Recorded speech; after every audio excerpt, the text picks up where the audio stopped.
Hello, everyone, and welcome to Patch Notes Season 4, Episode 8, the finale.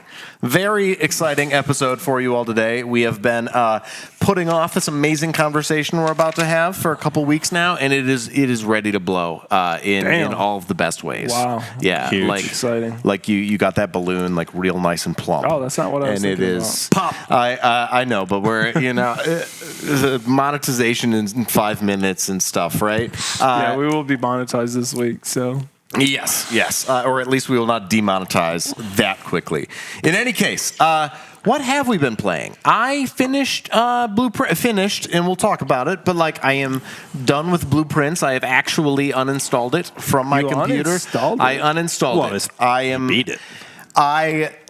Beat it, and we will discuss it. Lowercase b. Lowercase b. He's doing There is no longer. So. I got to a very final point. Apparently, the developer still needs to add a cutscene to the point I got to. Oh, some people is get it to early access? No, it's not early access. It's just I think they didn't necessarily plan on as many people going as hard into the really deep stuff, and it ended up doing very well for itself. We'll talk about it. Besides Blueprints, I'm playing Valorant Fantasy League. Not actually a game. It is not actually a game, but what is a game is Valorant Masters. And while that's going on, I do have a fantasy team, and they are shitting the bed. Good. Specifically, Ospas and Artisan. They shat the bed. For their first game, they actually got me negative points. So, yeah. Terrible. Yeah, it was really bad. Why do they have a system where you can have negative points? They fucking deserved it.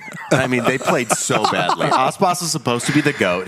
Oh my gosh. He is known for almost single-handedly making teams or breaking teams. Yeah. And he just had the worst performance I've ever seen him have in the first game, and then he replicated that in the second game, and so I deserve my negative points. Okay. Yeah. I'm sorry. It's all right.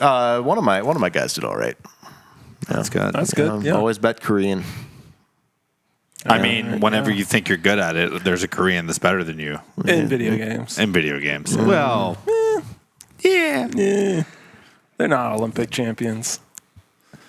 we do have the most Olympic medals by a lot. Yeah. It kind of helps that we're all really tall, really athletic, strong, people. We have a lot of space in America. Yep. There was, That's true. I think it was last Summer Olympics, right? There was that Korean air pistol True. chick. Yeah, True. they were But the she two only took second. Yeah. Wow. Yeah, she did. Wow, what a loser. But The first loser. So I did something that I never thought I would do.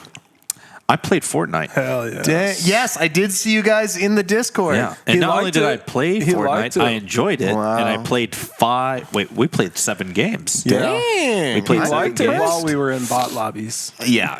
No, I liked it. I to liked be it. honest, I liked it always. To be honest, when I saw the little bit that I did, I was wondering if it was still bot lobbies because Aaron was new, but I didn't want to say anything because I didn't want to break. No. I knew it was bot lobbies from the movement. Yeah. From the first 2. Yeah. And then when we got to the first ranked match, I was That was sixth. Sixth match. yeah, when we got to Yeah. the first ranked match, I still thought there were bots because I was like, what is some of this player movement? But then we were facing actual people. I already hit silver. Oh, you did? Yeah. Oh, so you've kept playing since? Yeah. Already hit silver. Actually, Fortnite build. It's a very easy game. And it's very fun. It's pretty fun. Yes. It's not better than PUBG. Arguable. It's faster than PUBG, Yeah. which is why I'll play it. PUBG's way too slow. Well, and I also like the adventure of it. Like I was saying, even when we were playing, it's got so much stuff to do outside of actually just going and killing other players. That's what I don't like about the game. Yeah, You don't that's like where you and in-game I I don't Concerts like by I Marshmallow? don't like the quests. Okay. I don't like the I quests. like That's it. why it's why Warzone really turns Yeah. me off because it's like there's all these HUD options of do this quest, get this key, go to this bunker. I'm like, can I just play the core of the game? It's actually interesting you say that because when I would play Warzone with Mert and Justin, I was just always doing quests. Like they would be fine camping or just betting on their gunplay.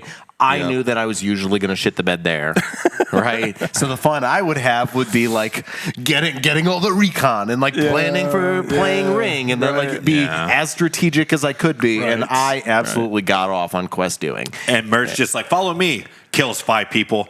This way. What? Where are you going? Yeah. Kills 2 more guys. Bro, please, we just gotta move. Yeah, it is hilarious listening to that man taunt people. in the chat. You're so trash. Yeah, I wish Fortnite had proximity chat, but then I remember the people that are playing it. And I'm like, never mind. It's for the best. I mean, like, Mert's great, but I'm glad there aren't countless of them in every game that I'm playing. Yeah. It's nice because he's on your team. Yes. Yes, Right. that's true. The problem is like everyone you're going up against are also people like him. Where Yes, yes. in Warzone, not so much Fortnite. Yeah. No. Fortnite, well, I haven't heard usually anyone don't. talking Fortnite, but I think I have You my can't. audio. Yeah, their parents don't let them. Oh, even on your team? I think I have audio only for teammates. Yeah. Yeah. Well, there's no proximity chat. Oh, there isn't? Oh, I thought there was an all chat option. There, like certain things in Fortnite have proximity chat, not the battle royale. Not the Battle Royale? Yeah. Okay. Yeah. And Ballistic doesn't either, unfortunately, because that would be monumental. Yeah. Imagine a tack shooter having proximity chat. That would be incredible. That would be. It would just be full of, wow, man, nice shot. Good play you did there. Dude, it would be full of. Wow, what a great flash. It would be full of. I highly respect your lineup. Did you practice that a lot? Man, I'm proud of you. Yeah, I'm proud of you. It would be constant anxiety that I was actually breathing too loudly and I was giving up my shotgun position. Gosh. I mean, This devil. that is like the Steps out, excitement. dies instantly. That's the excitement about the extraction shooter genre, though. It's like those tense moments when proximity chat's on. Yeah. And people are like figuring out where you are based on your conversation. That's exciting. There is usually less map restriction in like an open world, like a of course. Tarkov. Yeah, it's completely. different, yes. If you hear me when you're in B main ascent, right? There are only like 2 angles that I could be, maybe 3, right? You hear me, I would just turn it off. Every time. I love the thought of like if a whole team is about to push a corner and somebody realizes they are and they're just screaming in the mic, they're coming, And we're like, we're coming to get you.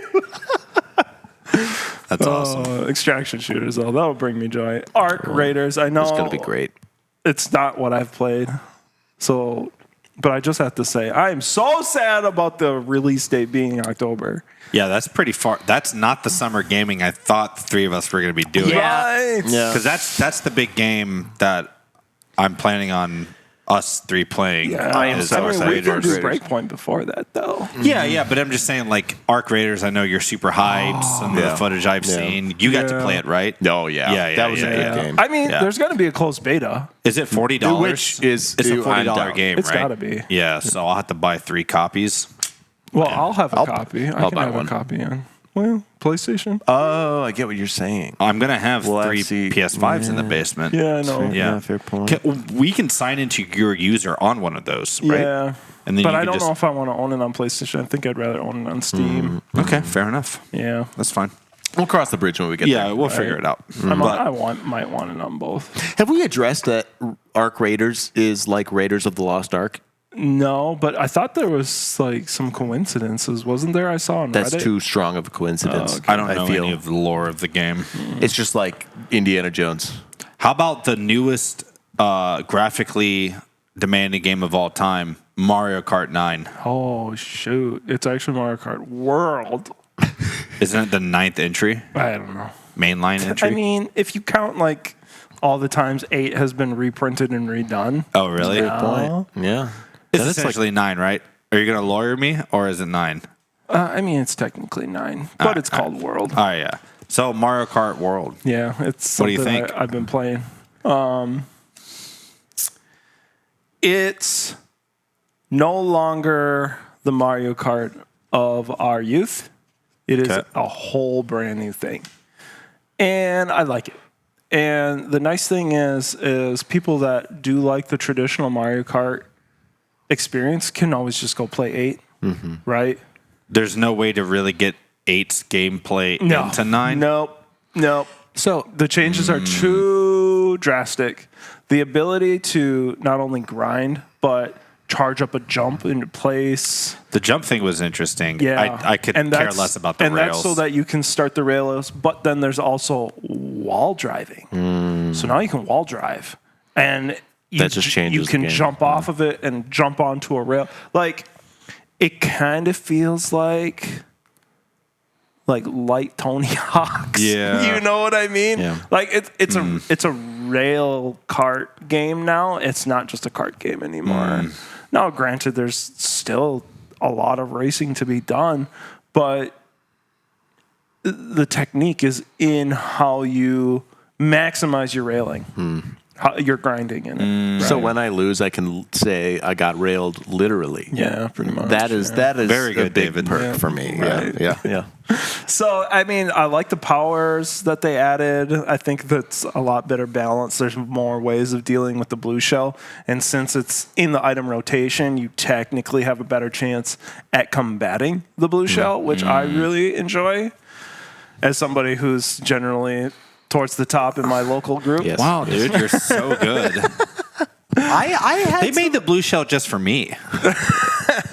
I had a decent. I mean, technically my best performance. So we didn't officially announce it, but we did all game with did. Mario Yes. Kart a little Yes. bit on We went over to Friday. Jacob's We went house. over to Jacob's, and before we realized that auto accelerate was turned on, I actually had on some default. decent. Why is auto steering on default?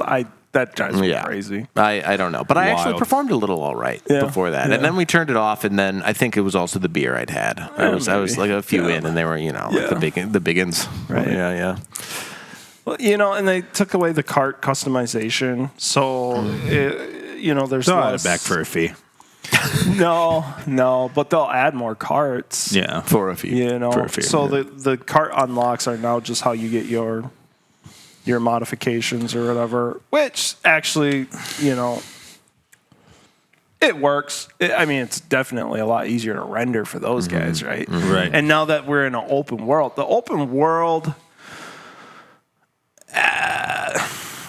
it feels empty when you're just free roaming, but it is a great way to kill time in between Grand Prix if you're waiting for your partner. That is one thing that I liked is that there really didn't feel like there was a loading screen because while you're waiting around, you can just start driving. Yeah. That's really nice. That's fair. Yeah. If the alternative is a loading screen, Yeah. it's Yeah, better you'll that just I get take it. Yeah, You'll just take it. Fair.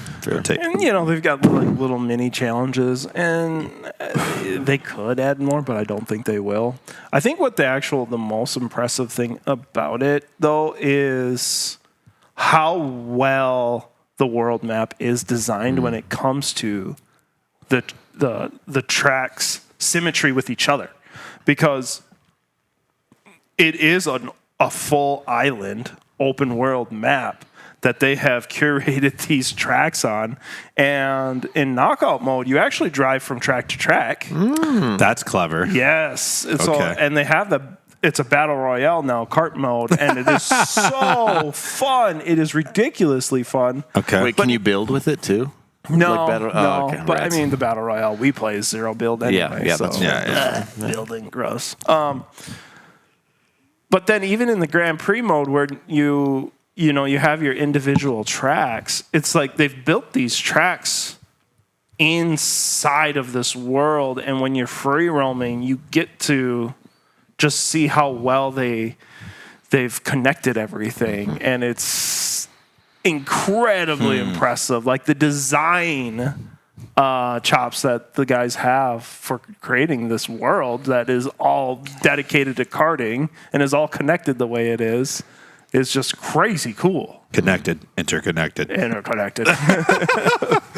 And then the music score is probably the best that Nintendo has ever released, Really? which is saying something because they constantly have Yeah. orchestras perform their soundtracks.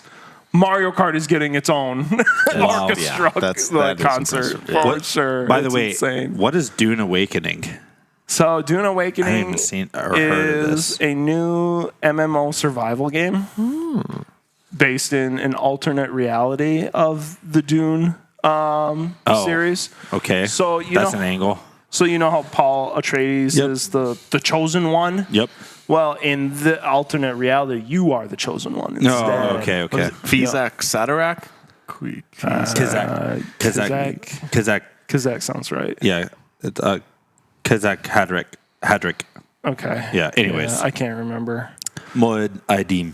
The cool thing about it is it's persistent. So all the building that you do for survival stays in that server. Okay. And so when you go to your server, you have a character for that server. Okay. And everything that you build is there for other players. Nice, Like nice. if you wanted it to be. Nice. You can open it up to just your friends. You can open it up to just your guildmates. You can lock just doors with different accesses. So like, Okay. you can make like a captain's Is quarters. this like Rust type Yeah, mechanics? yeah. Okay. But it's in the Dune world, and you have to constantly be mindful of your thirst. You know, because you have to find ways of hydrating. You have to stay out of the sun. When you're traveling in between rock formations, you have to be mindful of the sandworms. You can't cause too much sound for too long, or the sandworms will come and eat you. Okay, that's you can't cool. build on the sand. You have to build in rocky areas because those sandworm will eat your structures. Also, there is a parable about he who built his house on sand. So it just makes sense to not. That's funny. And then Very good. Yeah, thanks. Used to be a Christian. proximity chat, right? Okay. In an MMO just feels right. It feels incredible. What do you mean? Like no one's ever done that before? I don't know. It's just like Destiny didn't have proximity chat. World of Warcraft doesn't have proximity chat. Oh, wild. You know what I mean? So it's just, it feels fresh and new. It feels like an extraction game when you're trying to get back to your base, you know, and you have another Yeah. party hunting you, right? Because if you get to your base, you're safe. Okay. That's the but nice outside of thing that- because as long as you have energy in your structure, because you get like a certain like plot to build on when you put down this mechanism called like the sieve or something like that. Oh, sieve? Sieve. Like for spice, like you sieve out the sand and you get like the Maybe it is. Yeah, maybe S-I-E-V-E? that's actually what it is. But it's with an F. I don't know. And so you get a plot of land that you kind of get to carve on your own with your own structures. But the only way it's protected is if you keep it full of fuel. So you have to find these fuel cells throughout the world. And you have this generator in your structures that protects the area that you've claimed. Gotcha. And so if you get back to your territory, like inside your structure, then you're safe. There's no way that another human can destroy it as long as you have energy. So you do have to constantly How long mine does something. that last? Like, So I played for one session, and I got my generator up to 3 days, and I played on Friday. So my structure is unsafe today. gotcha. You mean it was unsafe and now you just don't have a structure anymore? I do have a structure. Are you sure? Are you sure If it's still nobody there? came to Yeah, that that's spot, what I'm right. Are you saying. taking a stand on that? Yeah, it's like if I left my keys in the Right, car right. with it running Oh, unlocked. the funny thing is like I had mined a bunch of resources too. So I had like scrap metal and granite and copper. Someone is very happy right and now. it was all in my storage bin. Someone's so, thrilled. so if somebody did come across it today, yeah, my stuff's gone for sure. That's awesome. But you keep everything on your person, right? All right. Okay, And it yeah, has yeah. skills Cool. for your character. So there are ways of getting your stamina up, being less thirsty, having combat preference, or like I don't know, ability buffs, new abilities. So depending on what your backstory is, and depending on what NPC quests you do, you can get different abilities in the game. The one that I start with is like a lunge attack. It's like a Captain Falcon knee, where you just like lunge towards them with your knee, and you Punch. and then you can like start going into your combat immediately after. My secondary ability is I can block projectiles with my sword as long as I have stamina left. So it'll absorb my stamina instead of my health. What's the graphics level here? Recommended specs is a 1070 with Oh, wow. Okay. an i7 10th gen. Oh, so it's CPU heavy. Yep. Okay. Yep. Cool. So better than RuneScape. Way better. Got it. Yeah. All right, let's get to our main discussion point. Yeah, so we've been talking for a couple weeks now, and this has come off the back of my experience with Blueprints. I have not been shy about saying I love this game, but I also have an awkward relationship to it. So I want to talk about how, in general, we treat info about games that we have to get from outside of the game itself. The context of this is that, all right, Blueprints, fantastic game. I put over 100 hours into this thing.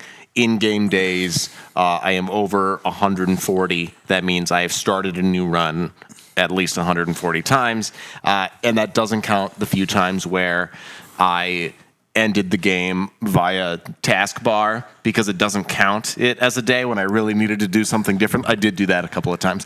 Sometimes it's important that the in-game time doesn't elapse. All right. So I love this game. I think the puzzles are really well done. I think they're very creative. The manner in which these puzzles are set up are very varied.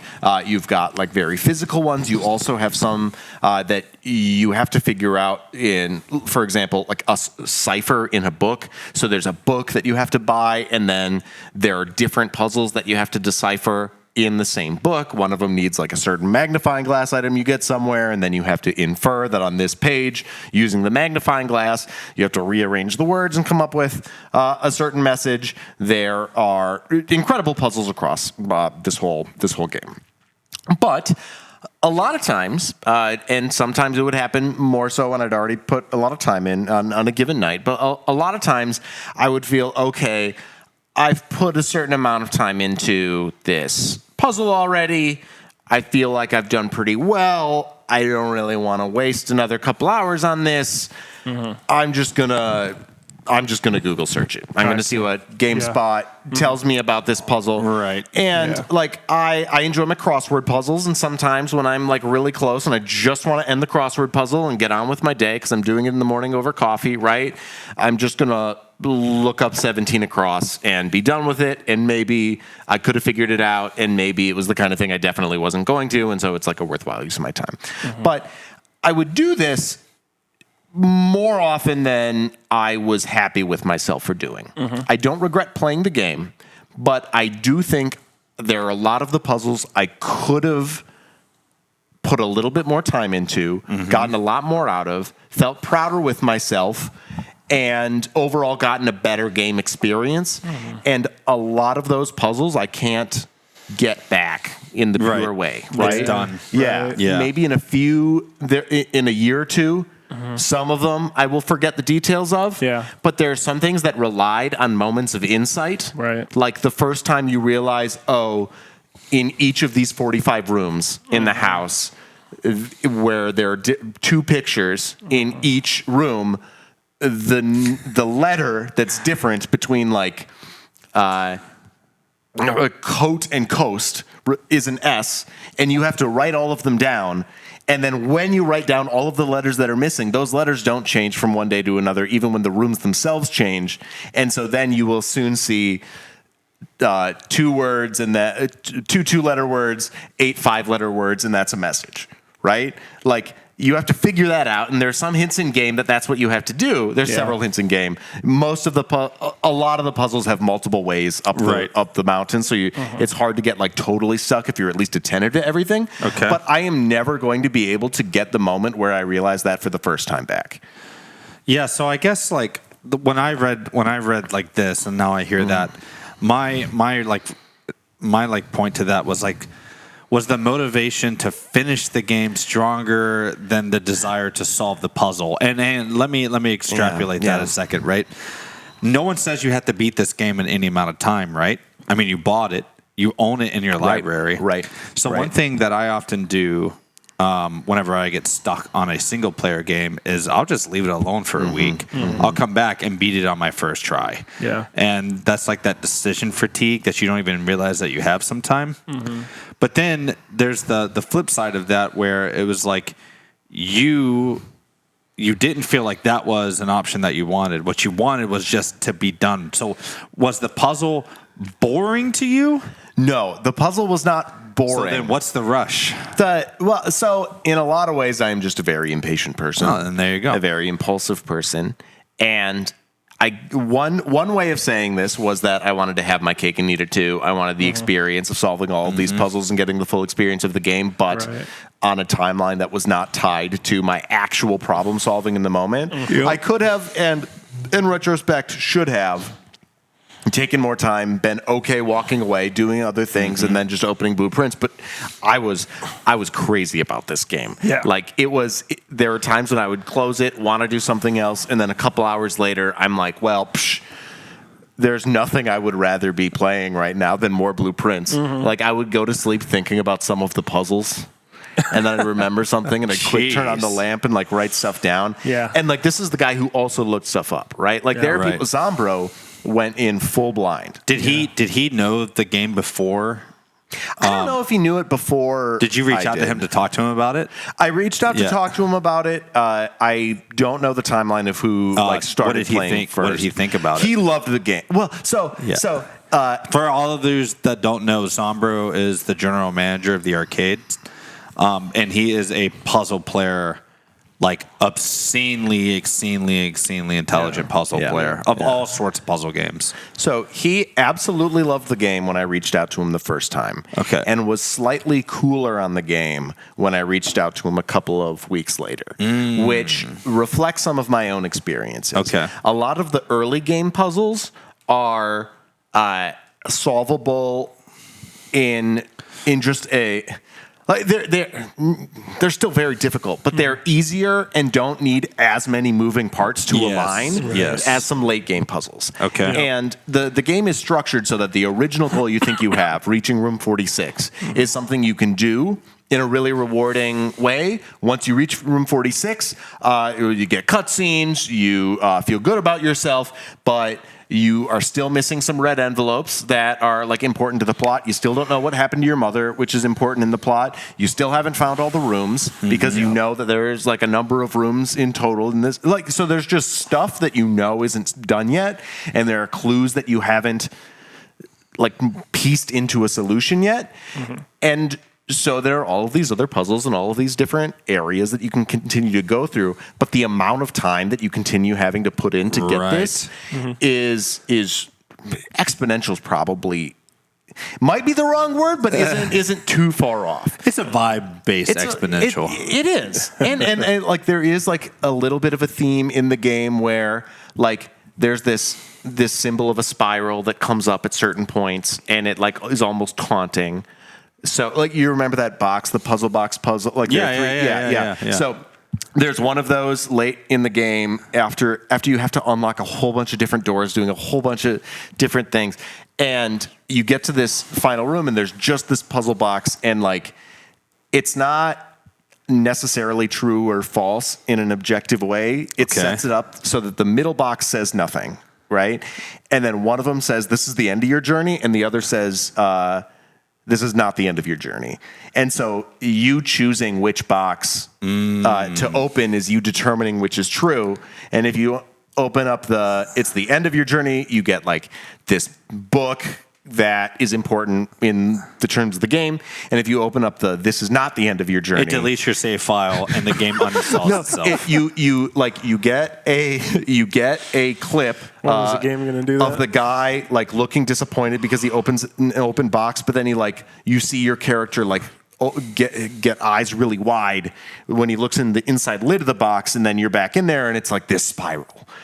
And so there's a bit of the developer creators saying there are people who could decide that there's always more, and they're always going to look into this more. And there are some rooms that are memed on because they're just really early rooms that everybody makes, but like there are so many rooms that you make them, and then later on you realize there was an important riddle or clue in a room, and the den just doesn't have any of that. But there's a message in the game later that you end up finding out a different note says this note was wrong, but there's a note that says like there's more to the den than you think there is. And so you first get that, and then you're like, I knew it all the time. You knew it, and then you find out gaslighting you. And so there's stuff like that, and so there is a little bit of a playful element with if you keep playing this game later on, it can suck you in. Got you. And there is a different kind of reward there than early. But I still had the feeling, even on those really hard puzzles, that like if I just waited a little bit longer or gave myself a little bit more time, could I have gotten more out of this game? Was I cheating myself for being lazy? And that led me to think in general about how we use outside information. Yeah, sources for games. It's the same thing to me as like having a big boss fight. Puzzles to me are just individual boss fights, but I think what really frustrates me, especially with have you played the Talos Principle? I've seen you've shown it to me. You've shown it to me. That is Zombro's favorite game of all time, and that game uses a lot of like there's these cameras with guns on them, so if you walk past them, you get shot, right? Well, over here, there's like a magnet box that you can drop that turns the camera off so you can get the key. So then the puzzles get exponentially crazier from there. And at first I'm like, okay, that's simple. That's kind of fun. But then when I realized what was happening is like sometimes the game would just not pick up that what I was trying to do. And then I would look up what to do on like a YouTube video. Your intuition was right. And it's exactly what I want to do, but it's like, oh, well, you just got to make sure the box is like all the way on the thing, or something like that. And then you just feel like, I feel like I'm being letter of the law instead of spirit of the law. And that's how I feel like boss fights are in like action RPGs, where it's like I tried to fight the boss 3 times, I died 3 times, and I look up and it's like, oh, you only have a level 4 staff. If you go fight this other guy and get the level 5 staff, everything that you just did will work and you'll have 10 HP left over, so then you just win. And it's like, okay, I guess I get that, and that's fine, but it just doesn't feel satisfying to me. Because the boss fight will play the same no matter what. It's just, you're just getting stat checked. And so it's like, those are situations where, and this kind of goes on this to the sub point here, which is reliance on the outside info. I feel like if you have to go to outside info, in a single player game, I think the dev is messed up. I disagree. Okay. Yeah. So when it comes to any genres, it's like there's always got to be a balance of challenging versus success, right? And I feel like that's where you're coming from. But at the same time, it's like the developers sometimes are developing their game for a certain type of player to 100%. be challenged. Yeah, 100%. And so if you're not providing a player like Zombro a challenge because the challenges are too simple, then you as a developer are failing in those instances. Oh, yeah, right? I completely agree. But at the same time, it is supposed to be entertaining. And that's why I feel like going to outside help is okay. Because at the end of the day, all these games are meant to be entertaining. Oh, 100%. Yeah, if you're not having fun. Being entertained, though, 80% of the time, there's a challenging part that you just can't get done. And you need essentially a tutor to come in, help you with that challenge to get it done. That's okay. Real life works like that all the time. Where we need mentors, AI. Right? Mentors, AI, tutors, right? Yep. And in a game like Pokemon, like if you're training your Pokemon from 0 to 99 so you can max out the IVs and the EVs, and you want to make sure you're not missing out on like egg moves or learn moves, or maybe that like there's a certain move that they're going to learn at a certain level and you want to just grind out for that before you go on to the next challenge. It's just like that makes my experience in the game better. And so pulling in that outside information gives me more entertainment within the game. I definitely think there are good uses across a whole bunch of use cases. And there were definitely times when in Blueprints, I was on the right track most of the way, but there was one small thing I didn't get.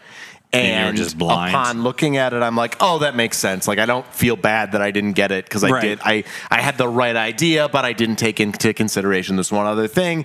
And those moments were more like, devs, you got me. Like, Right, I felt right. like I did my part. Yeah. You were clever. I didn't. It wasn't a failing. But there were more times when I looked something up, and it felt like there were more times. Maybe they just stuck out to me more. But there were a lot of times where I'm like, I could have figured that out if I were just a little bit more patient with myself. And I really do think I was just being lazy in an unhelpful way. Yeah, that's why I was saying, like, why did you feel like there was a rush? Yeah, because a part of it, I'm an impatient person. Maybe that's the Yeah. big problem here. But Fair enough. Like, let's compare. So the there- developers are actually challenging your patience, not your problem solving skills. they're revealing facts about myself that I should have understood, but it is not enjoyable to come face to face with sometimes. But like, let's compare the use of outside information in both like this puzzle game scenario, but also like the Pokemon scenario with TFT in both the good and bad versions of this. So in Teamfight Tactics, which you've all played, there are more different sites than most games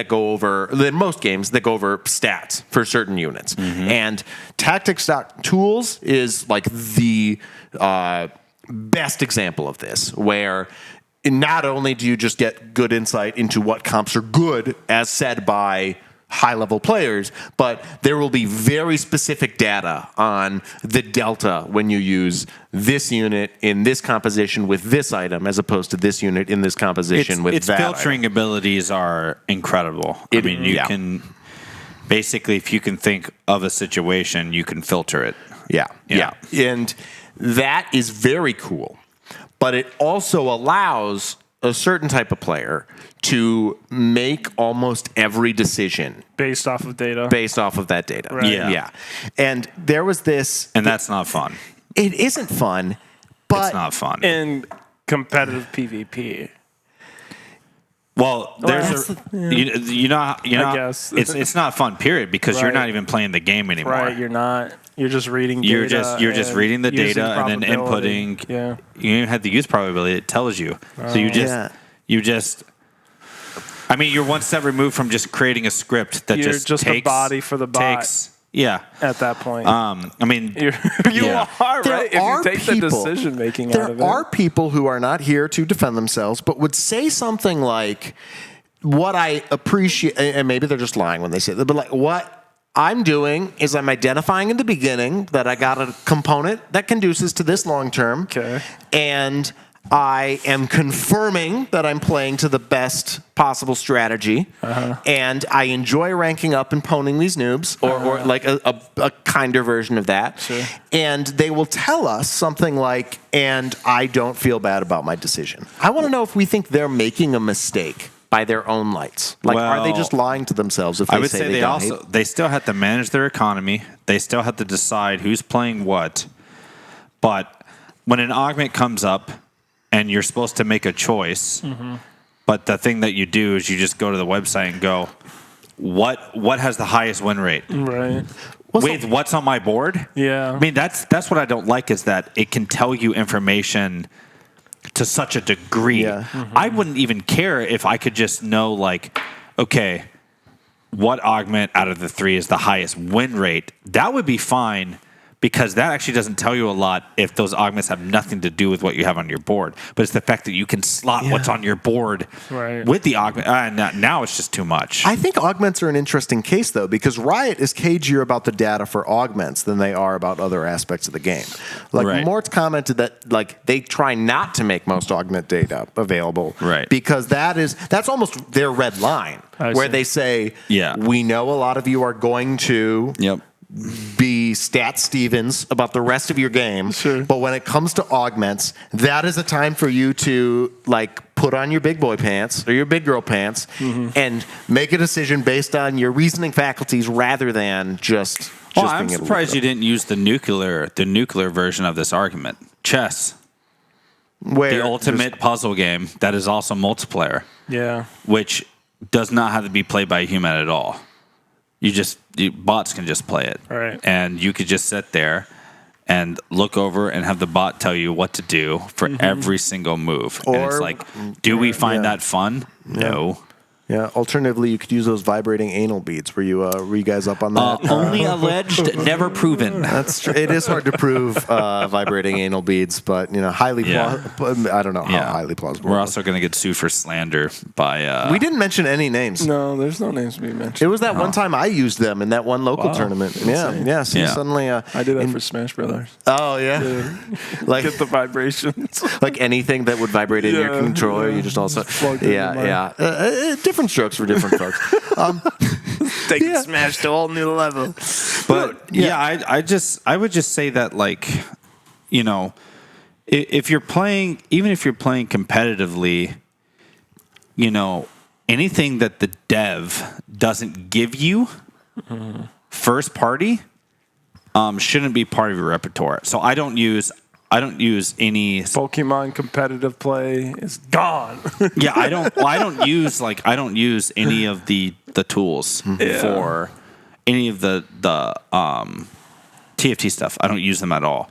And the only time I even know stats is just from Reddit, from people yapping, but not because I looked. Yeah, You know what I mean? My strategies are always based off of my conversations with you guys, and Right. Craig Or and just like Austin and stuff. testing and stuff, because that's what's fun is Yeah. figuring things out yourself. Right. Like when I figured out the Draven Singe thing on my own, I'm sure there's some stats to show that was really strong. And I bet you I could have filtered by 1-star units and what's winning the most from this line. The But it's like, stats are produced by guys like you. people right? experimenting, right? Because Exactly. it's not like there's something running simulations. Yeah. But my point is that, like, I want to figure that out myself because that's what's fun. Right. Yeah. So I'm interested in, because we also need to talk about, of course, and maybe I'm skipping a section or two, but I think it's a good segue here. Like, there are competitors in the pro scene who would say that the kind of fun they're having is the kind of fun that relies on meticulous research into meta info, right? Like, Sure. there will be pros who have incredible drives to win, who say that there is no way we are not going to do all the possible research we can onto which in Valorant, which agents on which maps have better win percentages, Right. which agent pairings have better win 100%. plays. And they will say something like, we want to win, but it is also like more enjoyable to play and win than play and not win. And do we think that the ranked player who is using stats from Tactics.Tools doesn't have that available just because they're not pro? Or could they say, Well, I think they it's get fun just, winning? I mean, the definition of ranked player versus a pro player. A ranked player has nothing to lose. A pro player has actual money to lose. They care right? about their rank. Yeah, but they don't care about their rank as much as they care about their money. Right. And also the difference is I want to gain ranked by my own like thoughts of how I'm playing the game. If I just wanted to gain rank as much as I wanted to, I wouldn't be experimenting. I would just use the stats, Right. get to a certain level which I know I could hit just by using stats to only affect my play. And then I would have to focus on the few things that stats don't affect, like economy, level timing, which I could still do a lot of research. Yeah. You know, I mean, I watch pro players almost every night. Chris and I, we watch TFT every single night. So I know a lot about like what they find appropriate for what situations just by watching them. But my point is like a pro player, they're going to try to take as much thinking out of the game as humanly possible, and they can still say it's not fun, but they don't care because what makes them a pro player is winning. Yeah. Right. Right. And it's not even so much that winning certain ways aren't necessarily fun. Like I remember Dish Soap when he won his first Worlds. He's like, yeah, I won, but like, who cares? Because this set was so imbalanced, and we could just see all the augment stats. And if you loaded in with this, you just won. Everyone knows the line. It's not beatable. Think of Warwick, set 9, Warwick, not playable. Right. It's like, yeah, I'm going to play him if I hit him. He's the best unit in the game. Am I having fun? No. Am I winning? Yes. So it's like, it's one of those situations where having that information, you know, it would be one thing if you were like, oh, he's the only player who sees Warwick as OP. That's amazing. Now it feels different. Yeah. But it's like, no, everyone knows Warwick's OP. He has like a 62% first rate. So, Well, and that is the scary thing about strategy games and puzzle games as AI and technology gets better. It's like eventually there will be no point to it from a competitive standpoint because you'll just be going up against the hive mind. The competitive part will be hive mind's not allowed in this tournament, right? Yeah. Or it'll be like a certain. I mean, there are games in sports that we don't even that have occurred to nobody yet that are going to be fun spectator events because it is two different conglomerate owned hive minds that do incredibly well at the game, and only other hive minds can play each other, right? I mean, I want to see League played by 5,000 APM robots. Yeah, I want to know what the game looks like when it's figured out. I would Right. love to see how different it looks to humans. And part of But that is not just information. there's- Part of that is also just ability. there's Like no way humans that can't you're move gonna- at that speed. There's no way that you're going to prevent that from happening, though, eventually in video games. Yeah, I agree. Competitive. Well, I mean, we had that in Dota 2, like 5 years ago. They released these bots that just were wrecking the pro players. Within like 3 minutes, the bots literally type in all chat, we have an 89% chance of winning. And then by 10 minutes is we have a 100% chance of winning. Wow. And they were doing things that like made no sense. Yeah. That made no sense, or that was considered unoptimal. It made sense only for certain particular instances. So like one of the things in Dota 2 is like denying farm. That's a big thing. In League, we don't have denials. Well, in Dota, it perfectly denied as opposed to always taking gold, because I guess the way that certain champions that they had on the enemy team needed more gold to hit their breakpoints versus the bot team? Versus the bots. And the bots realized, oh, if we just play at a neutral state, Yeah, we win. we win Yeah. automatically just through composition. Yeah. Yeah. And so that's just how they played it out. And then also their spacing was perfect. Of course. You know, we've had this in Age of Empires where AIs have to be APM limited because they can control 50 units simultaneously and you can never touch them. So it's not even so much that their knowledge is better than human players. It actually isn't. Yeah. Their build orders and all these other things, they're actually they're not as on the fly good as pro players. Yeah. But as soon as more than like 10 units on it's just impossible for a human to play. So they actually have to be APM limited because it's just impossible. Like a human cannot move. So yeah, it would be amazing to see what like perfect League of Legends would, but a lot of people are like, well, no melee characters would be in the game because because they'd hit every skill shot, and you'd always like, and they have could do advantage. perfect kiting. Yeah, they could yeah, just perfectly space Yeah. between a melee character. So then that would be boring because You know, You know. this is completely off topic, but does that mean that we're heading into a world where gaming has to be local again for you to actually be competitive? I've been thinking about that for a while, especially for shooters, because now we're getting like MSI is releasing flashbang detecting monitors. Insane. So basically, I guess what the monitors do is when a flashbang happens, they recreate the picture.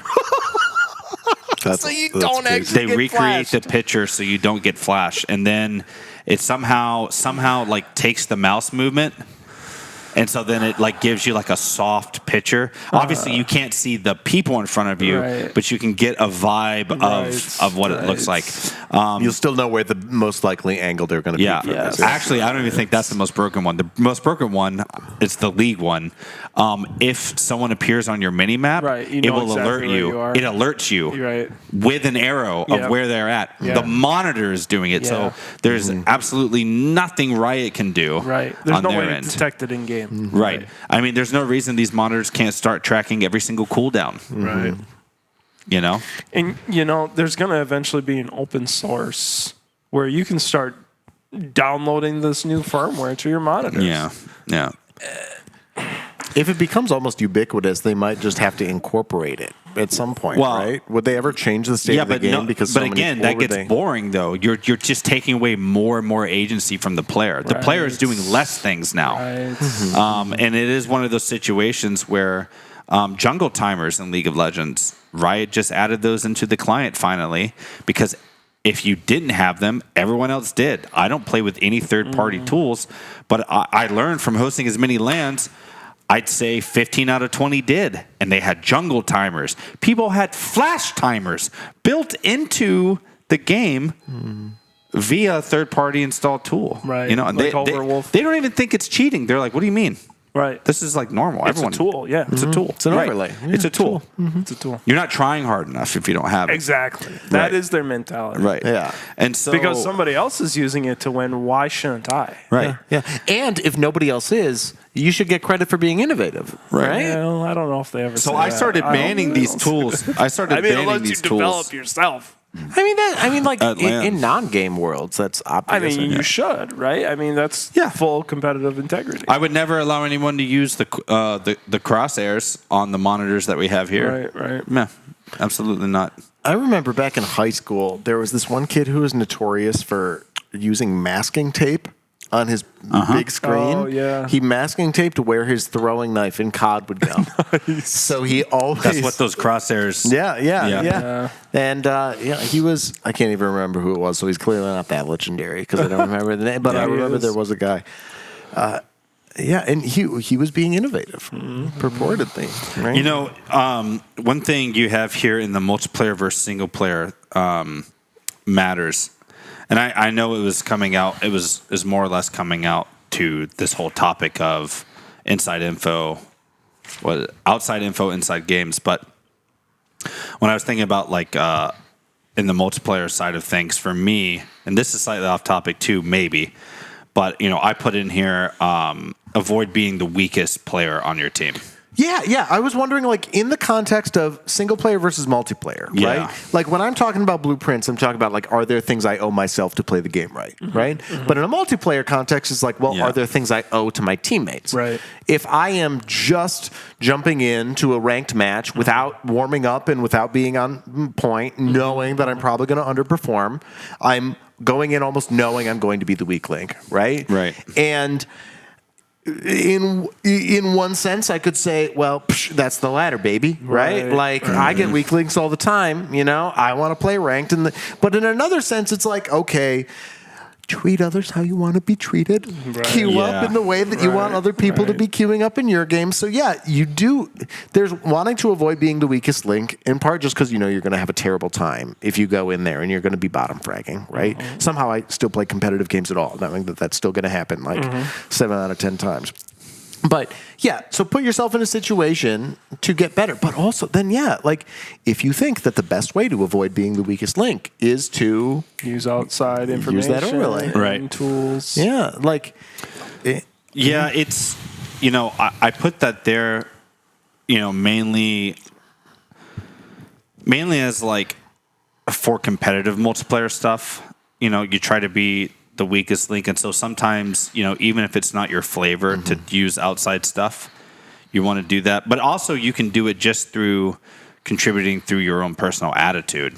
You know, which again, that really has nothing to do with external information, but you know, it can help a lot. I've been five stacking a lot in Darklight Crusaders, and you know, I'm not gonna like name drop, but we got a couple guys in there who get a little feisty, and you know, and just the other day I was like, he kind of blew up in game, and we were team fighting when it happened, and so I wanted to be like, hey man, you need to you know, shut up.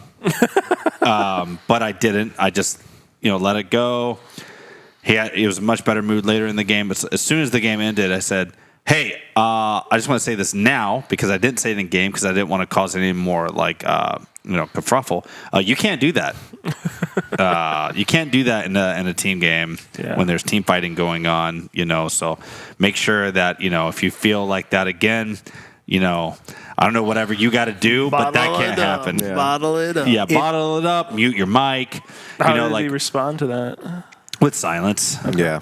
Yeah. Yeah. I mean, he but absorbed it then. I was respectful. I was Yeah, just of like, course. it's like I'm just. Bringing it up afterward is good. Yes. Yeah, of course. Right, Like you right, can't yeah. do it. You can't do it in time because he's already amped. So Right. it's Yeah, like, right, yeah. yeah. But I was like, hey, you just can't do that, and that's fine. Yeah. I'm just letting you know you can't do that when people are team fighting because everyone else is trying to talk. Right. And there's no way for us to talk over someone like slightly That's raging. having a tantrum. So, Yeah, exactly. So Is that using outside psychological tactics? indeed it is. Are we still using outside info? Yeah. That's I don't know. That's a stretch. That's pretty fringe. That's a stretch. Yeah. And then for the competitive tier impacts, pros should study, test, and research. This does go back. All those stats are based off of what pros are doing every single time. And because it filters down into ranked, and then ranked filters down into casual. So Right. the stats kind of just compound down. It's going to vary, as you start to come down. Like certain things that have a win rate of 40% or 45% at pro and ranked plays are not going to win you 40% of games in casual. No, no. Right. Well, and that's the thing is sometimes devs will balance things Yeah. around pros using them, not around the median. Right. I think Rise in League of Legends has had a sub 45% win rate for like almost 8 years. He's banned out in pro. Like it's rare that Faker ever gets to play him because the way a pro uses this character's kit versus even a diamond player is just not even in the same realm. Right. And so they have to nerf the champion, to make it, Yeah. There are Valorant characters who are just known to be the ranked characters, right? Right. Yeah. Like every Reyna. once in a while, Reyna. I was about to say Reyna. Clove. A lot of solo Clove. agency. Every once in a while, Clove isn't professional player? every once in a while, you get a team who runs it, and then people are like, "Oh my god, it's a Clove!" And then there's more hype. Yeah. But like the reason Clove is a big ranked agent is it's because like if you're playing on a team and you don't really want to be smokes, but nobody's going smokes, Right. well, you can go Clove, You can go and then you have Clove. smokes, but you're still like pretty aggro. Right. And there are players who like do better Same way with with Clove. Jet, too. Yeah. Jet has more justification because like Dash lets you break crosshairs, right? I mean, if you're a great opper, you like trigger Dash and then Yeah, get her out of that's there. true. But you can also like enter a site and then. So Jet, there's a little bit more. But like Reyna's utility, super selfish, right? Right. Half her abilities are something in my character model changes. Nobody else has access Yeah, to this, yeah. right? So yeah, there are things like Yeah, and that's... And that would be explained why Killjoy is so popular in professional players. Yeah, right? yeah. Because her abilities benefit at the whole Absolutely, team. absolutely. Yeah. And you like one way to be the not weakest link in Killjoy is just stay the fuck alive, right? If you are not dying first every round, well, dang, it's not just you contributing; it's your alarm bot in Yep. mid, it's your Yep. Killjoy Your turret, turret, yep. right? Like so much of your utility is just is helping the team by you not Right. Well, exposing yourself. and the thing too is like pros set the standard for team play, for how things should be used, for how they should be played, and what they're doing a lot of times too. Like when something new comes out, pros will mess around with it, but then they'll actually take it in ranked, and they'll lose LP, they'll lose standing. Because they need to try it out against other people who are also trying really hard. They got to test their theory crafting, and they don't really. The only other outlet pros have are other pros. They don't have a guide online. They're half the time the people who are writing the guides. exactly. You know what I mean? And, yeah, they're expecting the other player Right. to make like the high percentage pro play. And a lot of like bad players just don't understand timings intimately. Right. Oh, They will- 100%. A pro will have the perfect time in pro time to send this ability because they know that guy's not swinging this, right? Why would they swing this? Because you just never do that. You're available. But like, and so they're just pros plan certain times, but like the Wood 4 agent like me has no fucking clue. So he's like, oh, now it's as good a time as any. Like maybe I can catch somebody. Well, out. I mean, that's why underdogs happen, I would say, a lot more often in professional Smash, right? Because, professional Smash players have to go against the crowd every single tournament they do. Like, it's very few professional-only Smash Brothers tournaments, right? Right. They're always open. You know, you have to fight your way through the gauntlet just like everyone else, even if you're a pro player. And you have to fight against people that just do not know how to play optimally. And all of a sudden, they're throwing out big haymakers when that wasn't the right time to throw a haymaker, but it's going to hit me on the chin because you know it. Exactly. It's you know, the most frustrating thing to play from like iron to gold is support. And like that elo.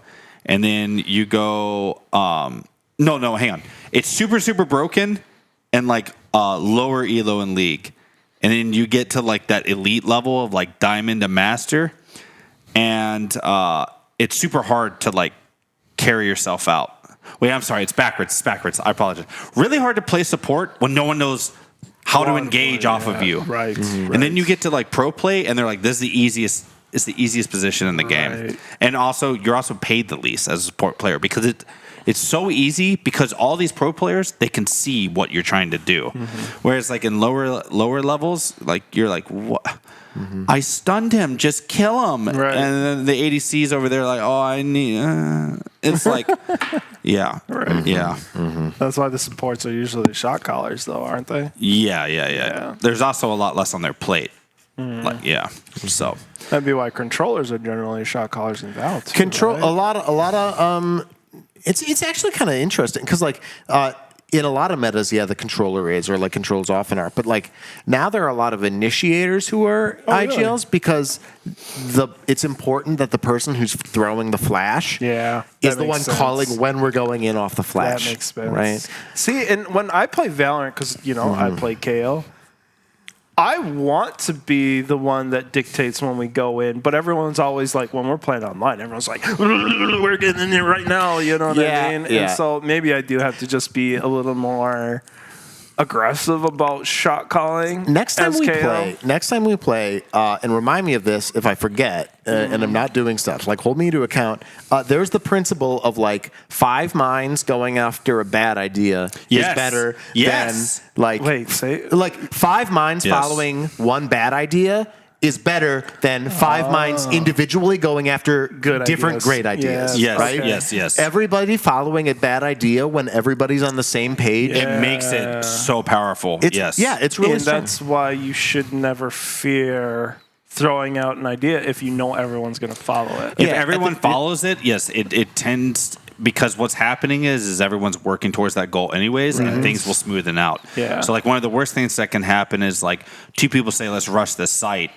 And then the other 3 are like, I want to go mid. And then 2 goes mid and 1 goes, and then you all die. But it's like, oh, we're all going to go A, but then we're going to double back and go mid. And it's like, we're going to just do this. And everyone just does it. And it's like, why would we do that when we know the enemy's expecting us all to sit mid? And it's like, well... Because we're all there. We're all there. Yeah, exactly. Also, we're better. Yeah. So next time, I want to try you just calling, and I'm going to do whatever you say. Okay. Like I am going to shut the fuck up. I am not going that to. would be exciting, actually. Even if you say something, and I just that day watched. But we have to get the whole team to agree to that. Then we'll have to get a 5-man stack going.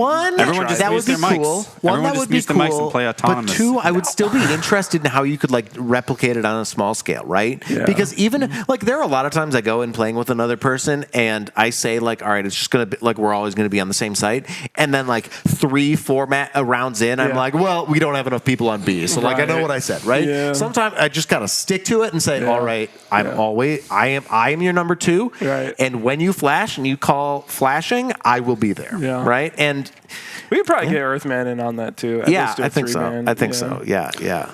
One thing I wanted to say is this is something I learned from outside of gaming was, and I think this is actually going to get more popular and especially traditional sports. Foot picks.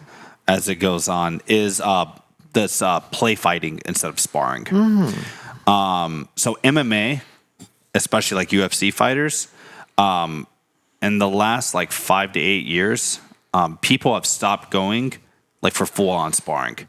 They just don't do it. And I believe it started in the in the Muay Thai scene, where they would start doing like feather punches and feather kicks. Like it was just real light, and the idea is like you need to have more play. That way, when you actually go to fight, you're just better honed in. And it started spreading to where now that's like the norm now. People do not spar with other professional fighters anymore, really. It's not even a thing. Like you're really only fighting 100% now in the match, on the ring. And that goes back to that like testing and trying things out, where people are more inclined to just like kind of just play, I guess. And it's like it's safer. Right. You know, it's safer. It feels better. So I've actually started doing that with League. I started playing the Swift Play mode, which is like the super casual mode. Well, I like the Swift Play in Valorant. I like that more than anything. Right. Because whenever we warm up to go before we go on a rank, I always want us to do Swift Play. Yeah. Right. Yeah. And We could get at least one game We should in. do a Because you Swift Play get- only night. You get low risk opportunities with the Right. guns that you want to get good at in the Yep. same situations that you would in ranked Yep. play Yep. without any of the pressure pissing anybody off. And Yep, people are playing wild things too, so you're gonna interact with more unique styles. Yeah. That's why I like the Swift Play mode. Is I'm playing things that are not optimal, but so is the other guy. Yeah, like right. I had played against someone who played like Nami top. I was like, what? Guy killed me fun. level Wait, 3. you don't want Nami on top? I want Nami to. Yeah.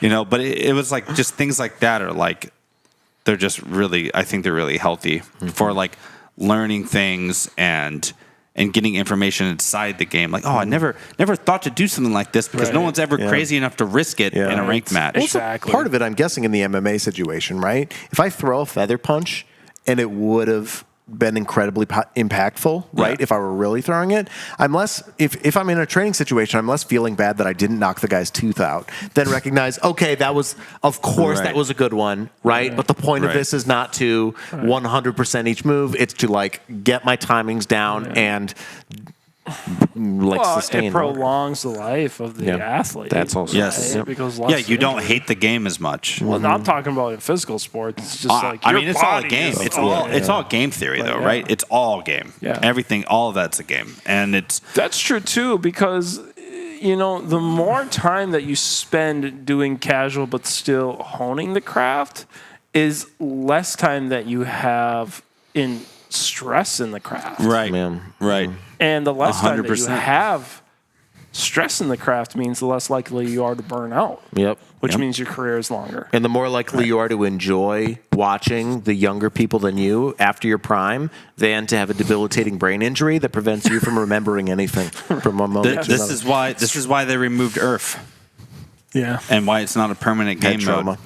Head trauma. Yeah. I mean, you're just you're playing Spatula comes out and just you're playing It's a ranked lot. mode on crack, sprinkled with meth, Right. with a little bit of PCP on the side, Holy crap. and it's and they just weren't like, charging for it. It was Yeah, yeah, absolutely yeah. terrible. For- economic. and people were playing it because you would just style on people and you could go so hard and nobody was having fun with it. Everyone was just going so hardcore with it. And as soon as Riot took it away, yeah, they're not, like people just stopped playing League as a whole. They were just burnt out, and your synapses are just used to this.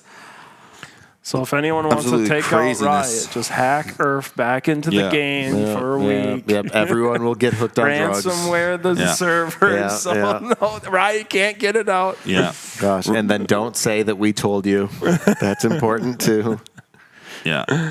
Wrapping up here, when you have standards for ourselves versus for others, that one I didn't fully understand. Like Oh yeah, like okay. we touched on The it a i- little bit. Well, yeah, we touched on it a little bit, but here's the idea: when I look at tactics.tools and play the high percentage play, I'm doing that because I care about my rating and it's valuable. But when that guy who took fourth, causing me to go fifth, does it, he's a fool. He's a stat Steven, right? It is really easy for a lot of people to characterize the thing that they also do as more egregious when another person does it, and less so for themselves. And like if I were the kind of Blueprints doesn't work in the same way because like my complaints were all like about myself, but I am fairly self-critical in a lot of these moments. So like I try not to be this kind of person, but there are so many people who will like have a lineup or two in Valorant and use it all the time on a given map because it gives them high percentages. But then they'll complain about the dude who's tryharding at their level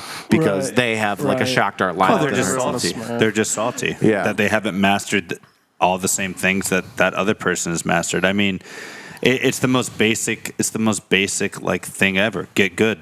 Right. Yeah, get good forehead. I mean, yeah, it just really is. Got good. And it's just one of those situations where, some people want to go harder more often, and if you're in the lobby with them, you are, especially if you're playing a Riot game, you are near their skill level. None of that is an accident. Nope.